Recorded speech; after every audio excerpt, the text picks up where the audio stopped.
So basically, we are going to discuss about the deities of Lord Krishna, the various forms of Krishna. What is Krishna's forms, basically? So we have to understand the very basic fact that Krishna's form. What do you mean by Krishna's spiritual form? Now, material form has got delimiting factors. They start at one point, they have boundaries, and they end at one point. That's why we can say it is form. But Krishna, being the original Brahman, Janmad Yasya Yatah, from whom everything is coming, every single thing in this universe is coming from Krishna. So you cannot call, even space and time itself is coming from Krishna's body or Sat or Brahman, basically. Krishna's body part, is existence part, is known as Sat or Brahman, Sandhini Shakti. And Krishna's cognitive part, or his prana force and his knowledge, intelligence, everything, all those byproductical force, the force that literally governs all these aspects of Krishna, that Shakti is known as Samvit Shakti, the Chit part of Krishna. And then there is the emotional part of Krishna, who is Radharani, basically. The Ananda aspect, Ladini Shakti of Krishna. So Krishna's form is not just Sat, it is Sat Chit Ananda Vigraha. That means Krishna's form is made from Sat, Chit and Ananda. How do you understand that? Basically, Krishna's Ananda or Ladini Shakti determines, Bhav determines which part of which form of Krishna is evoked at that particular time, place and circumstance. Like when a particular Bhav is evoked either by a devotee or by some Shakti or by any kind of pastimes or by incidents, Krishna's particular Bhav is evoked in a particular place. That particular form will be manifested from, which is already existing eternally. That particular form will be invoked, or it will be manifested. It will be like, Krishna will manifest that form from his eternal forms at that point. And it's all about Ananda, because Ananda governs the Chit and Chit governs the Sat. Let me explain it. Krishna's Ananda aspect is actually like his Bhav. Now when Jagannath, what is Jagannath? Jagannath is when Krishna goes into Bhav and he thinks about Radharani in a particular way, in a particular Bhav. Then the way he thinks, his thinking changes, and then his body changes. His body becomes like, his body takes the form of Lord Jagannath with withdrawn hands and withdrawn feet, completely different from Krishna. When his Bhav becomes that of anger, then his form changes to Narsimhadev, which is totally different from Krishna. And then when his mood changes to Balaram, like, I'm brother of Krishna, then he expands. We call it expansion. So Prabhupada says in his teachings of Lord Chaitanya that Krishna's thinking, feeling, willing, when he changes, the various forms are manifest. And basically, the thinking of Krishna is known as pastimes. And then there are pastime forms, Vaibhav, Prakash, Vaibhav, Vilas, like things like that, And then Prabhav, Prakash, Prabhav, Vilas. So originally, if you think Krishna's form is, when Krishna is thinking himself to be a covered boy of Vrindavan eternally, that form, his thinking determines the form. And that form is the original form, Krishna, because he's always originally thinking like that only, that I'm an eternal covered boy. So that is his original form. And that form is, Prabhupada says, Swayam Rupa. Then there is Swayam Prakasha, where he suddenly splits his thinking into multiple gopis. He wants to be with multiple gopis, and then his emotion changes, and suddenly emotion is not really changed, it's just split into multiple parts. So it's the same Krishna, that's not Swayam Prakash. And when his emotion actually changes, pastime, Prabhupada says when he's thinking of Krishna in a particular way is known as pastime. So the pastime form of Krishna is known as Vaibhav Vilas, that is Balram. So his thinking has changed now completely, that I am a brother of Krishna. His emotions have influenced his thinking. His Ananda or Ladini Shakti has transformed, and it has influenced his Samvit Shakti, which has transformed his Sandhini Shakti, which is his body. And now body has, from black, it has completely become white. This is a stark example. These are two, it's like a dichotomy, complete difference, white and black. So his thinking can influence and his body in such drastic ways. Like Lord Chaitanya, when he's thinking in mood of Radharani, completely golden body, completely different color, completely different mood. The body is almost unrecognizable. You cannot say that it's Krishna. When he's Narsimhadev, even Lakshmiji cannot recognize Narsimhadev as Vishnu. Unrecognizable. His bhava can change his body to such an extent that he becomes unrecognizable to his own wife, Lakshmiji. So we have to understand that the whole aspect is Ananda aspect, Bhav. So when the Bhav is invoked, then Krishna changes his Chit, the way he thinks. And when the Chit is changed, his body changes. Sat. And he is Sat, Chit, Ananda Vigraha. So what is Brahman? There is a secret verse of the Srimad Bhagavatam which I will not elaborate and not speak anything much about it. But first canto, third chapter, it says, Yadreme sad asad rupe pratishidde so samvida avidyayatmani kriti iti tad brahma darshanam. So it says that Yadreme sad asad rupe pratishidde so samvida, when Krishna's knowledge potency, samvid, by his samvida, Yadreme sadrupe, in his eternal forms, in all these forms of Krishna, in these eternal forms, Sat Rupe, Sat is eternal also, Asat Pratishidhe Swasamvida. By his Samvida, Asat part of Krishna is blocked. The perceiver cannot see the Asat part of Krishna. What is Asat part of Krishna? You may think Asat is, oh my god, Asat is something like temporary, right? Or Asat is something like illusion, or something like Maya, or something. No. It has multiple, basically it means that which is not Sat. So what is not Sat? Chit and Ananda is not Sat actually. So this is a secret understanding. So Asat Prasishti, when Krishna's Chit and Ananda is blocked by Samvit Shakti, Krishna's own energy. So when it's Swasamvida, so by when it's blocked, and Avidya Atmani Krute iti, in this way, on the Krishna Atma he refers to Krishna, but of course Prabhupada translates it as like soul and everything, because there is a hidden verse. All the acharyas are translating it as soul, Jivatma and stuff like that. So they are completely translating it in a different way. So because this is a hidden verse, this is a completely confidential verse. And such an avidya were supposed to be imposed on the Atma. Basically it's like covering the sun with the sunlight. Sunlight is imposed on the sun. So you can say, then you cannot see the sun properly. So if such an avidya were to be imposed on the Atma, then iti tad Brahma darshanam. Then the perceiver or the observer will see Brahman or Brahma darshanam. So basically, you'll see Brahman when his Chit and Ananda aspects are blocked. And just by impersonalist, because he cannot see the emotions of the Lord. He cannot see because his eyes are covered with a Mayaic layer. It's a disease that is covered his eyes. So he can only see the Sat aspect of the Lord. So when he sees any deity of the Lord, he cannot see the emotions of the deities. He cannot see the deity's thinking. So those two Shaktis are blocked. And impersonalists can simply see the deity as Sat manifestation. So Sat manifestation is something he sees that it's like a stone, because ultimately Brahman is everything. Material energy, Bahiranga Shakti is also coming from Brahman, and Antaranga Shakti is also coming from Brahman. Everything is Brahman in that sense. But of course there are distinctions inside the Brahman, but ultimately Krishna can transform material into spiritual and spiritual into material. That also we should know. The microphone can become spiritual instantaneously. The prasad can become spiritual instantaneously. Bhoga can become prasad. So for Krishna there is no material spiritual. So Brahman, everything is Brahman for Krishna. So he can only see Brahman in the sense he can see material energy, impersonalist. Therefore he is a materialistic kind of a person. Whereas when that same Chit and Ananda which is blocked, now you pour Premanjana Churita Bhakti Vilochanena Santa Sadaiva Hrideshu Vilokayanti Yad Shama Sundara Achinta Gunna Swarupam Govinda Madi Purusham Tamaham Bhajami. So when you add that Bhav, Premanjana Bhakti, so it's Prema Anjana Bhakti. And that Prema Anjana is Premananda, basically. Ananda Shakti of Lord Krishna, Radharani. Prema Anjana is that Prema Shakti, Ananda Shakti. When the Bhav or Ananda Shakti is applied to the eyes of the observer, what happens is that thing that was blocked, Pratishidhe or Samvida, that was being blocked, the Chit and Ananda part of Lord Krishna that was being blocked, now that is cleared. So he can see Krishna everywhere, not just in the deities. Chaitanya Mahaprabhu saw a mountain, he saw its Govardhan. When he saw ocean, he saw its Yamuna. Every place, Mukunda saw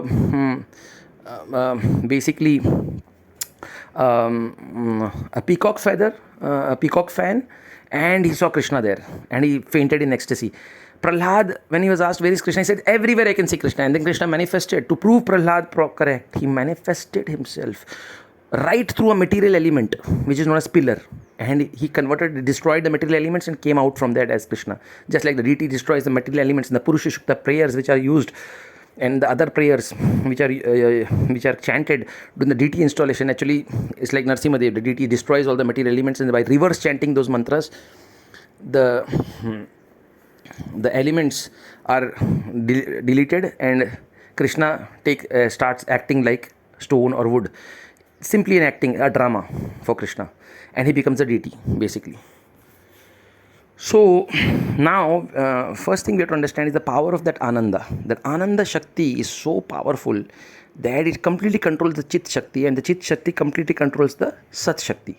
And then Krishna's various forms are manifested. Her forms change, keep on changing. When Krishna looks at a gopi, becomes more beautiful. Then the gopi becomes more beautiful. Krishna becomes more beautiful. His form has changed.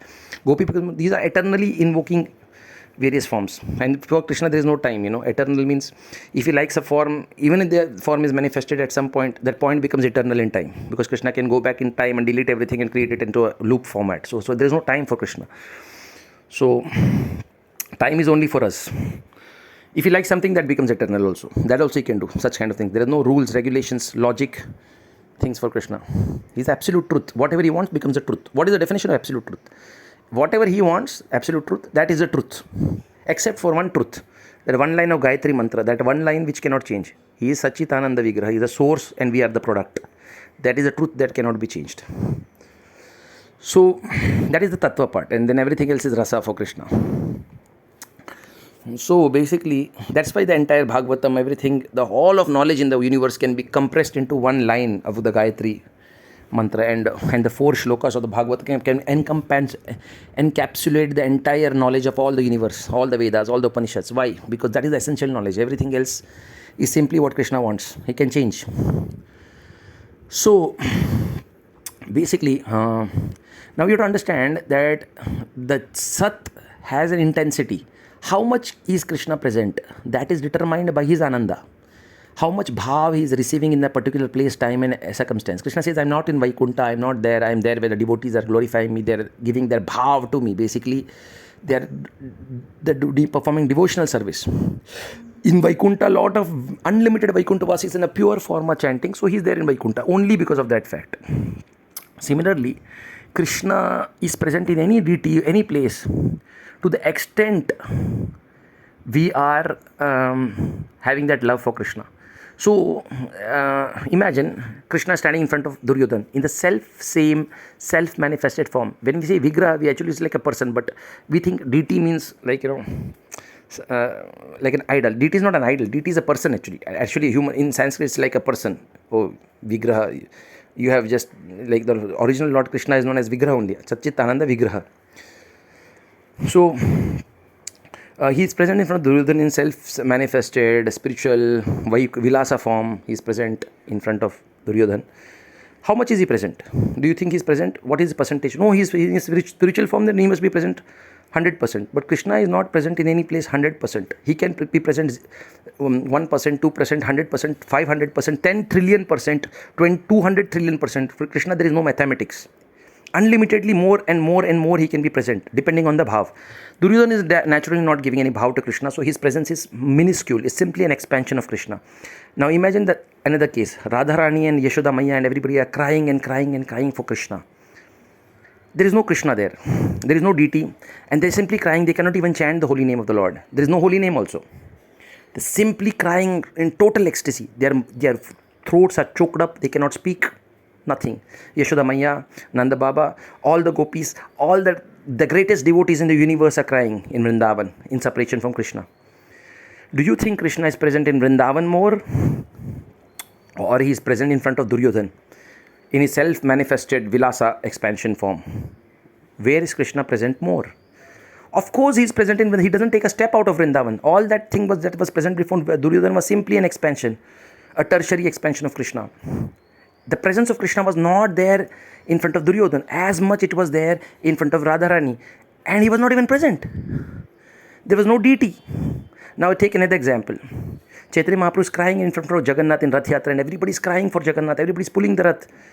Is he present in his self-manifested form in front of Duryodhan more, or is he present in the deity form as Lord Jagannath as a wooden form in the Rath Yatra in front of Lord Chaitanya Mahaprabhu. Of course, he's present in Chaitanya as Jagannath. His presence is millions of times more than what was present in front of Duryodhan.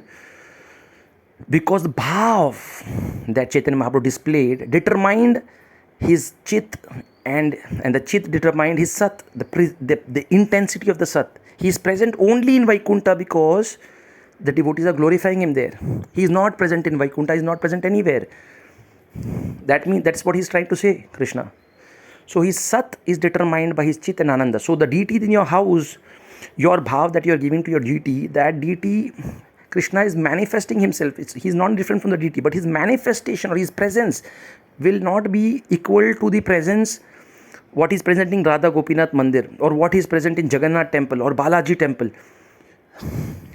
Because millions of devotees are giving their bhav to the Lord Krishna in Sankirtan. So when you are chanting the holy name, it will not have that effect. The Lord will be present, but his intensity, his bhav and his chit will be less percentage than what will be present when millions of people are chanting in congregational way. Hare Krishna, Krishna Krishna, Hare Ram, Ram Ram, Hare. When there are millions of people are chanting in Jagannath Puri, or when they are preaching in Nagar Sankirtan, their bhav you cannot compare in your house when you are there in the house, like when you are chanting. So that's why you should always associate with Vaishnavas. Do devotion together, not in alone, you know. You may be a very pure devotee, but how you still like 4 or 5 devotees in your house, even though you are pure devotees. You can never compare to Vaikuntha, where millions of pure devotees, trillions of pure devotees are worshipping Lord. You cannot compare that to Jagannath Puri Dham, Vrindavan Dham. You cannot compare there, where Radharani is personally present, serving, and millions of devotees are serving the Krishna, and where Krishna himself was present before. So that all those factors are increasing his bhav, his past history, how many devotees have come there, what many devotees have done devotion. It is eternal, it never goes away. And all of that add up to the bhav, and that increases Krishna's Ananda Shakti, and that influences Krishna's Chit, and then his presence in that particular place becomes millions of times. So even if you just go there and you just look at that place, and if Krishna is in a good mood, you can go back to Godhead without doing anything. That is the power. Like for example, in Kurukshetra war, Krishna was just like, he's in a good mood, he's just like doing his leela, and some soldiers are just standing there and they just die. And Prabhupada says they all went back to Vaikuntha. They did nothing except standing there. That's all they did. When Chaitanya Mahaprabhu was in a good mood and a puppy goes back to Godhead, he didn't even chant, he didn't do anything. Of course, we have to chant, no doubt about it, because that's a way we give our expression to Srila Prabhupada for what he has done. And we are all Kripa Siddhis. Kripa of Prabhupada is taking us. Otherwise, that will be an offense. But the point is, when Krishna is in a good mood, even if you're just standing there and doing nothing, like a lion tiger of Jarikhanda forest, you will go back to Godhead. Nothing you need to do. Krishna will just touch you and you're back to Godhead. If he's in a good mood, like Pratap Rudra Maharaj. Finally, when Chaitanya Mahaprabhu did accept him? When he was in a good mood, when he was in an ecstasy, at that time, at that right point. And even Lord Chaitanya Mahaprabhu, when he looks at Jagannath, he goes behind Garuda Stamba, so that Lord Jagannath can look at Garuda ji, and then his ecstasy will increase. So the whole point is to put Krishna in a good mood, in a good bhav, and then even if you're present there, it's over. You will go back to Godhead. That's that fast. To put him in a good mood is very difficult. It takes millions of devotees. Put all their bhav. It's not easy. So Krishna's Ananda Shakti determines his Sat or his presence in a particular place. Now, Krishna is Brahman. What do you mean by Brahman? Everything in existence is part of Krishna's body. He can transform, he can come out from any place. Like a cartoon, Tom and Jerry. Tom can come out from any place. Puing, puing, puing, he just comes out from any place. Similarly, Krishna can manifest himself from any place. He can manifest from a pillar. Like Prahlad. For Prahlad's sake, he just manifests himself through a pillar. He can manifest himself through a chair. He can manifest himself through anything. So because everything is non-different from Krishna, everything is coming from Krishna. Krishna doesn't override the individuality. That is another thing. But other than that individuality, he can manifest exact copies. And when Krishna manifests a particular part of his energy, he becomes the original and the energy becomes duplicate. Like for example, when Krishna wants to manifest Lord Shiva as Lord Chaitanya Mahaprabhu, he is acting as Lord Shiva in his pastime. So Prabhupada explains that because he is original Shiva, because Shiva is coming from him, he can immediately manifest, invoke Shiva, and Shiva will come. But of course, Shiva as an individual is different. But he himself becomes Lord Shiva as a different name. Krishna himself acts like Lord Shiva. He becomes the original Shiva, and the actual individual Shiva becomes a duplicate copy. So when Krishna assumes any form, then the original form becomes duplicate and he becomes the original. The original thing becomes a knockoff. So Krishna, when he wants to become Lord Shiva, he becomes Lord Shiva. When he wants to become a Jivatma, he becomes a Jivatma. Of course, not a Jivatma, because he becomes exact copy, and the Jivatma becomes a duplicate copy.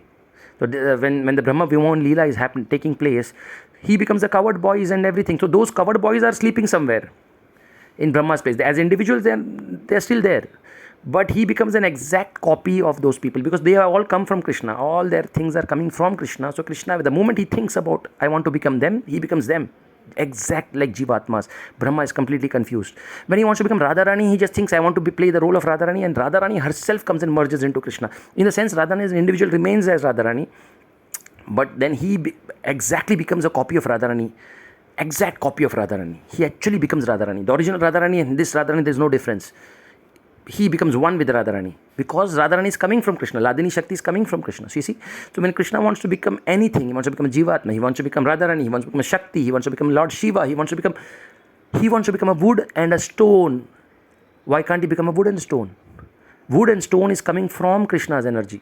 Just like Radharani is coming from Krishna. Like when he wants to become Narayan in Ras Leela, he becomes Narayan, and the original Narayan becomes duplicate copy, and he becomes Narayan. So, and the gopis are asking, where is Narayan? And he says, like, he's gone there. But he's actually Narayan. He says, where is Krishna? And he says, he's gone there. But that Krishna is actually Narayan, because original Narayan, he is coming from Krishna. So he actually becomes a Narayan. But only when Radharani comes, then his acting is broken, and he can no longer act like Lord Narayan. He becomes Krishna. Bhav again changes his form. And in the same way, the deities, Krishna can manifest himself through any wood, stone, everything. He can act like a wood, and he becomes wood, because wood is coming from Krishna. Achintya Bheda Bhed Tattva, Prabhupada says. So everything, all the energies of Krishna are coming from Krishna. So because the energies are coming from Krishna, he can become any of those energies. He can manifest himself through anything, through an atom, through a molecule. Prabhupada says, when you have Premanjana Churita, Bhakti, when you have that bhav, you can see Krishna in every place. Every single place, Krishna can be seen. Prabhupada says that in the Chaturshloki Bhagavatam, third shloka, Yatha Mahanti Bhutani Bhuteshu Chavacheshvano Pravisthani Apravisthani Tatha Teshu Nateshvam. I am there everywhere, but I am not there, because I have entered everything. Just like a fire is there in every element, but the fire as a god is also separately situated. But he can be present anywhere. He can manifest himself through any place.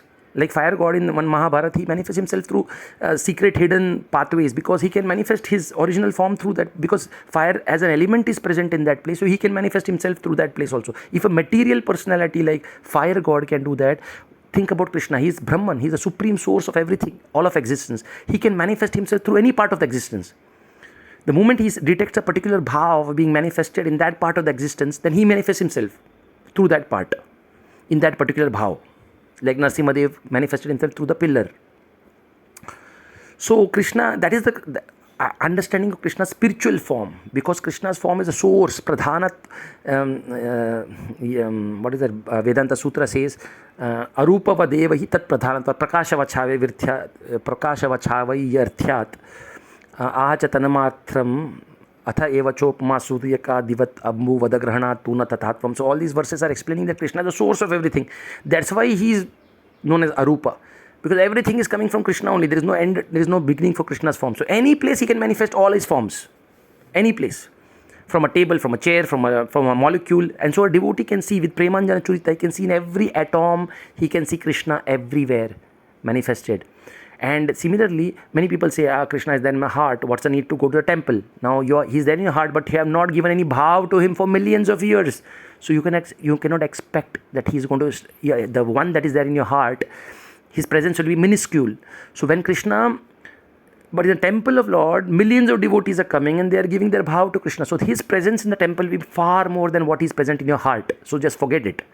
He's present in my heart. He's present everywhere. So, what is the need to go to the temple? Prabhupada says he is present everywhere, but he is present in the temple also. And his presence in the temple cannot be compared to the presence in every other place. Now, except for a pure devotee. When a pure devotee sees Krishna, he sees Krishna everywhere. Prabhupada says, for a neophyte, temple worship is required. For a pure devotee, he sees Krishna in the heart. Santa Sadaiva Hridayeshu, everywhere. So Prabhupada doesn't really destroy his argument of that guy. But he says that if he is present everywhere, why doesn't he come to the temple? So basic idea is he is present everywhere, but you cannot see the presence of the Lord everywhere because your eyes are not annotated. You cannot invoke the Lord. Although the Lord is present everywhere, to invoke that presence of the Lord, you require that much bhav. A pure devotee, he can invoke the Lord's presence in even matter. He can invoke the Lord's presence in any place. In America, he can go and he can invoke even the streets, in the park. Prabhupada can invoke Krishna. So that is the power of Prabhupada, because he's empowered he's a Senapati Bhakta. Not even a pure devotee can do that actually, what Prabhupada did, invoking Krishna to such extent. It's very difficult. Only Radharani can invoke such things. But he was empowered by Radharani, by Chaitanya Mahaprabhu, who's Radharani's Bhav, for a mission of Chaitanya Mahaprabhu. His Mahabhav was not complete, because he saw that the living entities were separated from Krishna. How can I be united with Krishna? I cannot be united with Krishna. So Chaitanya Mahaprabhu's Mahabhav as Radharani was not complete. And because that was not complete, he wanted a Senapati Bhakt to preach. And so we are a part of Senapati. That's why we don't go to Vrindavan.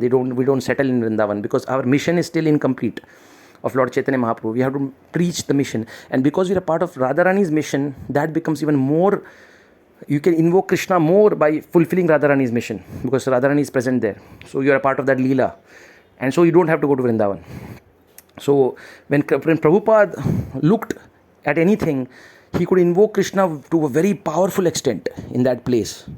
So even a park becomes a holy place when Prabhupada wins. When a pure devotee walks, that becomes a holy place, because he can invoke Krishna in atoms, in molecules, in tables, in chairs. Everywhere he can invoke Krishna to a very large extent. Of course, still Vrindavan will be Vrindavan, because there are millions of more such devotees are invoking Krishna. But still Prabhupada is empowered to invoke Krishna to a very powerful extent, to the fact that he can convert them almost into Vrindavan, almost get that power. So only a super powered individual can do that. So he is empowered by Radharani. Not a pure devotee cannot do that. One pure devotee cannot invoke Krishna to such an extent actually. Although he can make a place into pilgrimage, he can still invoke Krishna, but not to that extent, that he can make them exact copy of Vrindavan. To invoke Krishna to that level, you have to be like Chaitanya Mahaprabhu, or you have to be Radharani Mahabhav or something like that, some extraordinary personality. A Jivatma cannot do that, invoke Krishna to that extent. But to a large extent, you can invoke Krishna any place in the world when you see Krishna. So there is always a Achintya Bheda Bhed, there is always a gradation. You cannot say every place is Vrindavan. Vrindavan will always be Vrindavan, that's a different thing. Puri will always be Jagannath Puri.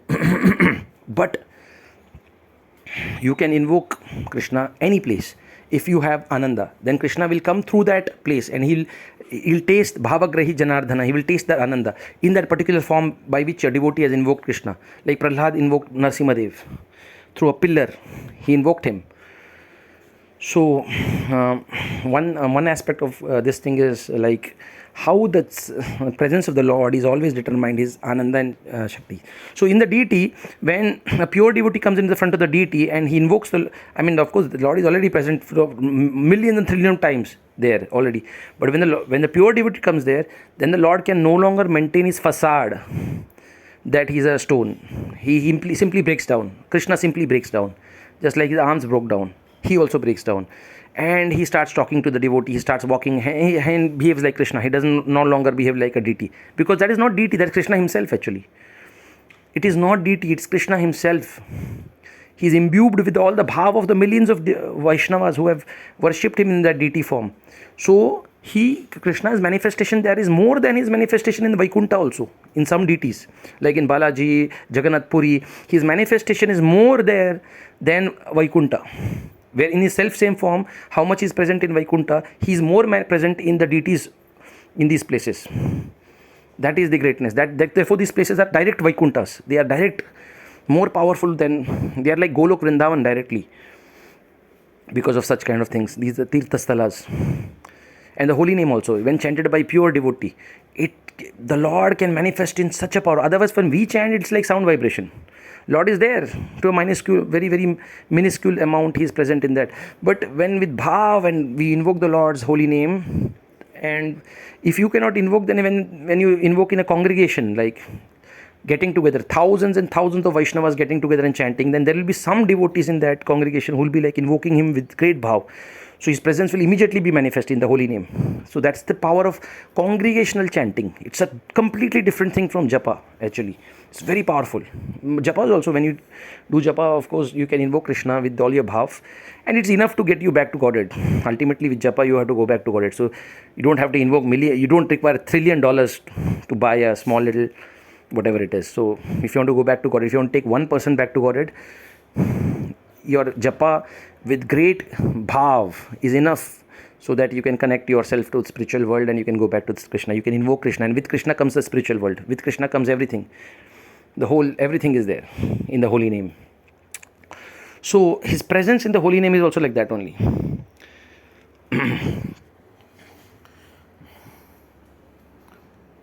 Now the next point was I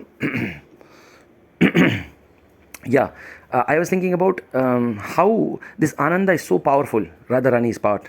We've heard this example of Garudji. There was a small sparrow and he had lost his eggs in the ocean, and the ocean was refusing to return the eggs of the sparrow, and the sparrow was determined and he said, I'll go to dry up the ocean. With this determination, his great emotion, the sparrow started doing this work, and then that attracts the big sparrow. Who is the big sparrow? Garuda. He is also a part of the same species. So that, invokes Garuda's compassion, Garudji's compassion for the sparrow. And then he takes up the task, and then the ocean says, oh, please take back your eggs. In the same way, we as souls, we don't have power to invoke Krishna in any place. It's very, very less actually. So if you use a sat, our sat is our spiritual body. Chit is our cognitive part of the soul, and Ananda is Radharani's part in the soul. So the Sat aspect of the soul is infinitesimal. It's very small. Krishna is infinite, like an ocean. You are like a small little drop. He's like the fire. He's like the sun, and you're like a spark. There's no way you can capture the sun. With a spark cannot capture the sun. And similarly, the Lord's chit or his knowledge potency is so powerful, and our knowledge potency, our cognitive power, ability to understand cognition is so small. It's a part of Krishna's Samvit Shakti. So small. Our individuality is so small, coming from the Samvit Shakti. It's absolutely small. It's absolutely tiny. We cannot conquer Krishna with that. But one part of the soul, it can go infinite. That part is the Ananda part of the soul, the emotion part of the soul. That part, if you really put your energy into the emotion of Krishna, into your emotional part, then your emotion can go to such proportions. It has no limits. Your emotions can expand into such proportions that it can capture Krishna.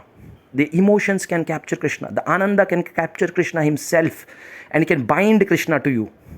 That is the power of the soul, emotion aspect. And what is that emotion aspect? That is Radharani. Ananda aspect of the soul. That part is coming from Radharani's part. That is the Ladini Shakti which is present in the soul. Satchit Ananda. The Ananda part of the soul is Radharani. She gives the power of that. So that small little sparrow that we are, we cannot invoke Krishna using our other powers. But when we put all our emotions, the Ananda part of us, when we use that, all our emotions into the service of Krishna, into getting Krishna back to the material world, when we put all that emotions into Krishna, into invoking Krishna, then Radharani, who is Garudji compared to us, she is the original bird, the source of all birds, you can say. When she sees that and she is related to us, right? Because she is the original emotion of Krishna, Ladini Shakti, and we have got the small little Ladini within us, and we are trying to use that emotion. It's like drying up the ocean. Krishna is saying, I won't accept you. And you are saying, you have to accept me, Krishna, please, And you're so determined, you're putting all your emotions into bhakti, into your services, everything. And then that attracts the attention of the huge Garuda, Radharani. And she comes and tells Krishna, you don't accept this soul. He's a small little sparrow. He belongs to me. He is like my species. He is Ananda and my Ananda. I am the source of his Ananda. And if you don't accept him, I am going to take up his task now. You have to accept him. And then what does Krishna do? When Radharani comes there and she says, come on, accept him. And when Krishna sees Radharani, then that ocean suddenly becomes the hoof print of a calf. Krishna becomes like a calf. He becomes such a small little, he has no power. Krishna becomes like, okay, fine, no problem. Why don't you cross over me? I am accepting you. I was just joking with this guy. Oh, he's my friend, he's my little eternal little servant. Why would I? No, it's okay, no problem. So Krishna immediately accepts you, and that whole thing of ocean, now Krishna becomes like a tiny little hoofprint of a calf in front of Radharani. That is the power of Radharani.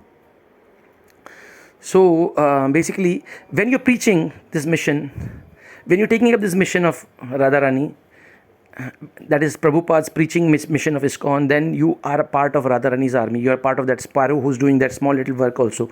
So preaching is also, when you put your emotion into that, you're actually directly doing Radharani's work.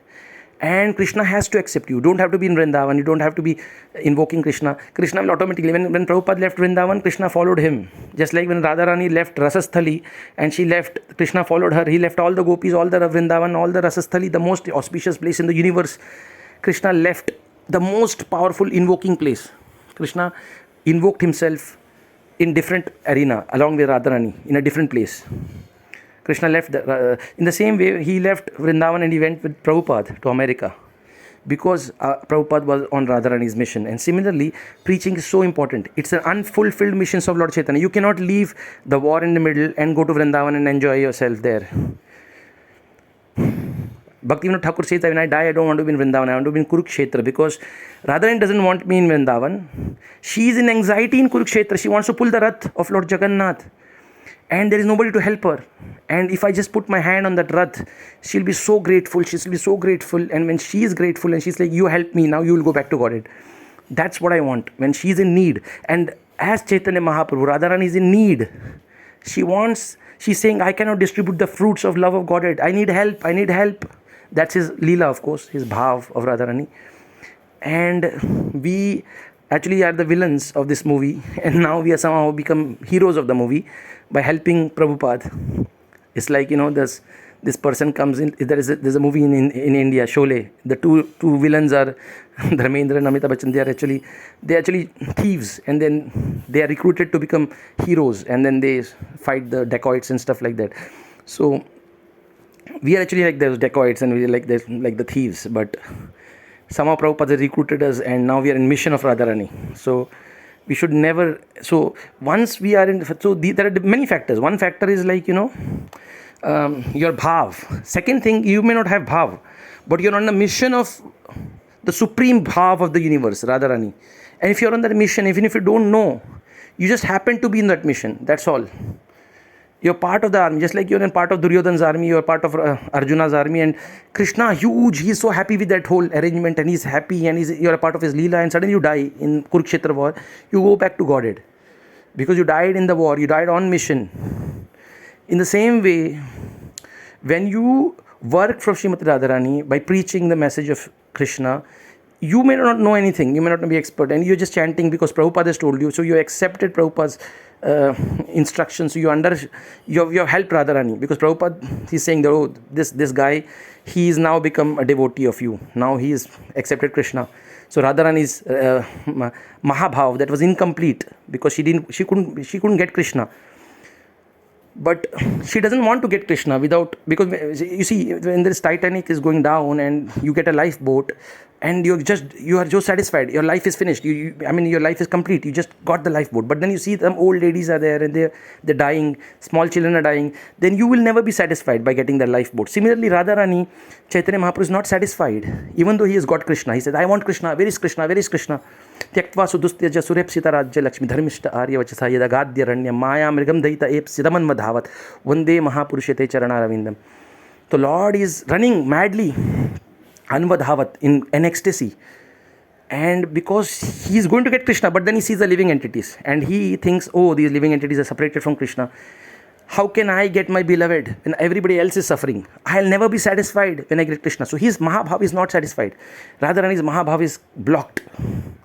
Krishna is not able to get satisfied. So Krishna's mission is, in his transcendental Leela, he wants everybody to become a devotee, and so he has sent Prabhupada. So this preaching movement is so it's a God-sent thing. Now, even though you don't know anything, you don't have that bhav, but simply you are part of that mission, you can invoke Krishna very easily, anywhere, because now you're empowered by that invoking power of, in any matter, any place. You've seen preachers, Narsimha Dev coming from any place and protecting the devotees. Why? Because they are on the mission of Radharani. That's the reason why. So basically, this whole idea was to understand how the deity of the Lord is absolutely non-different from Krishna himself. He's simply acting. He can convert any material object to any other material object, and he can simply make his presence in any place depending on the bhava of the invoker, the one who's invoking him, and he can be present in any place. So it doesn't matter whether he's present in deity format, it doesn't matter whether he's present in the spiritual format, or he's present in nothing, as nothing. Like in Vrindavan, he was not even present, but he's present. So it doesn't depend on what form he like chooses, like what kind of material, spiritual, because that doesn't matter.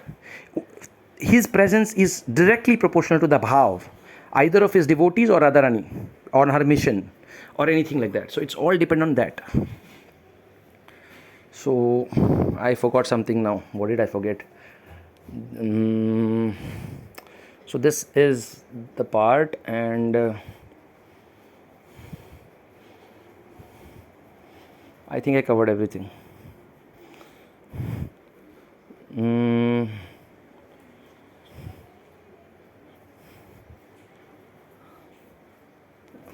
Yeah, I think I should have noted down something. I forgot it.